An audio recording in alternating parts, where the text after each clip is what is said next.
So here we are again. Another week in Port Charles, another body dropping out of nowhere, and honestly, I am just too tired for this level of drama, but here I am, typing this out, because you guys need to know what is happening with this absolute mess involving Nathan West. Or should I say, the guy who says he's Nathan West and this poor woman Delilah. And let's just start with the obvious. The math isn't mathing. It's just not. So picture this. You have Harrison Chase and Brooklyn Quartermain. They are finally trying to have a nice moment. Just a romantic stroll. You know, the kind where nobody gets shot or kidnapped. Rare in this town, I know. But they are walking near the park minding their own business. Probably talking about songs or police work or whatever it is they talk about when they aren't arguing. And boom, they spot a body near a bench, just lying there. And it's not just any body. It's a pregnant woman. Very pregnant. Her name is Delilah. Or at least that's who we think she is. And she didn't just trip and fall, folks. I mean, sure, maybe she slipped, but come on. This is Port Charles.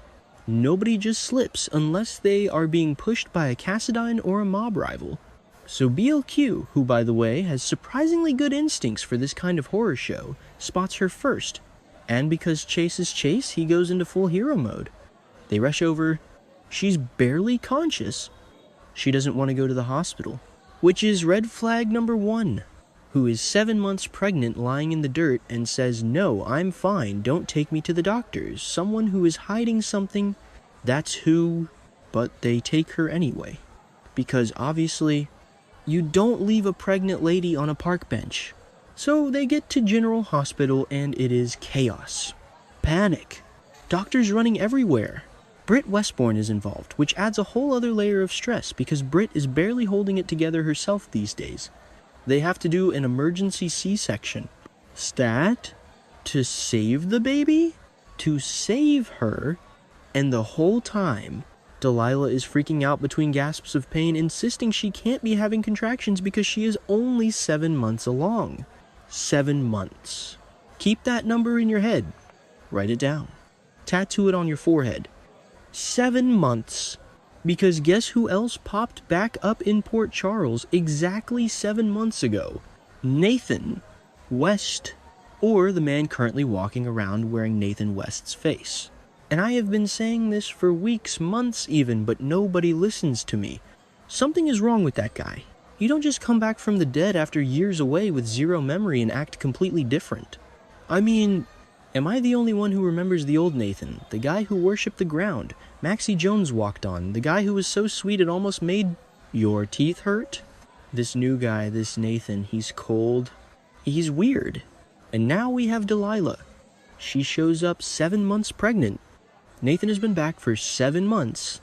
Do I need to draw you a diagram? Because it looks a lot like Nathan, or whoever this guy is, was busy doing something or someone right before he returned to Port Charles.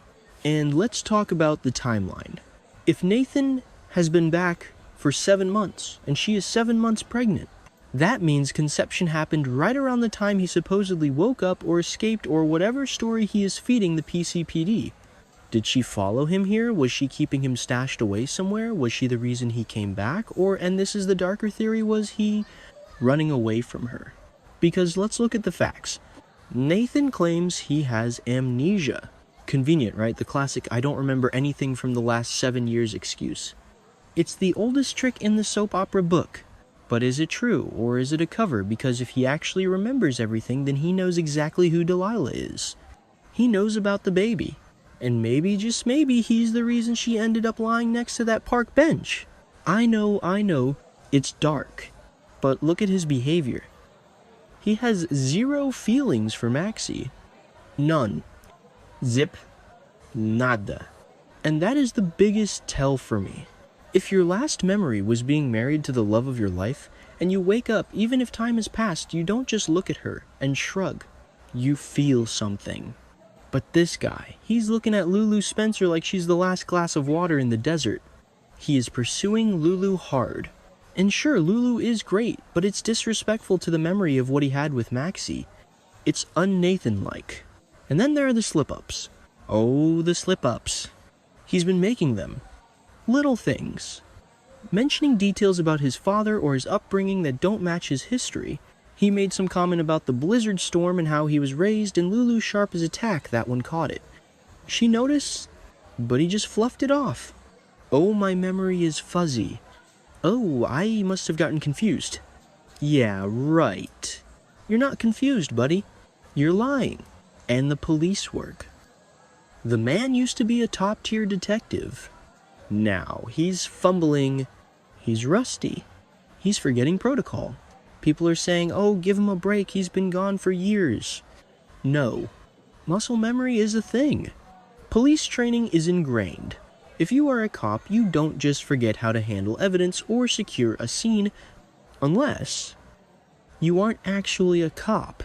So who is he? Is he a brainwashed Nathan to the WSB or Victor Cassadine? Is he even dead this week? I lose track, mess with his head, or is this a straight-up imposter, plastic surgery, a twin we didn't know about? Please, not another twin storyline. I can't take it. But back to Delilah. She's the key. She has to be. She's lying there in the hospital. Well, she was until things went south. And she's got this wrist tattoo. Have you seen it? It's specific. It looks like a symbol. Does it link her to Nathan? Does he have a matching one hidden somewhere? Or maybe it links her to the place where he was held captive? And consider this. Chase and Brooklyn are now stuck in the middle of this. They found her. They saved the baby. And the spoilers, oh, the spoilers are juicy this week, are hinting that Chase and BLQ might end up adopting this baby. Can you imagine Chase raising Nathan's secret love child? The drama, the irony. Chase looked up to Nathan. They were partners. They were friends. And now Chase might be raising the kid that Nathan abandoned or doesn't remember. And does Nathan even know?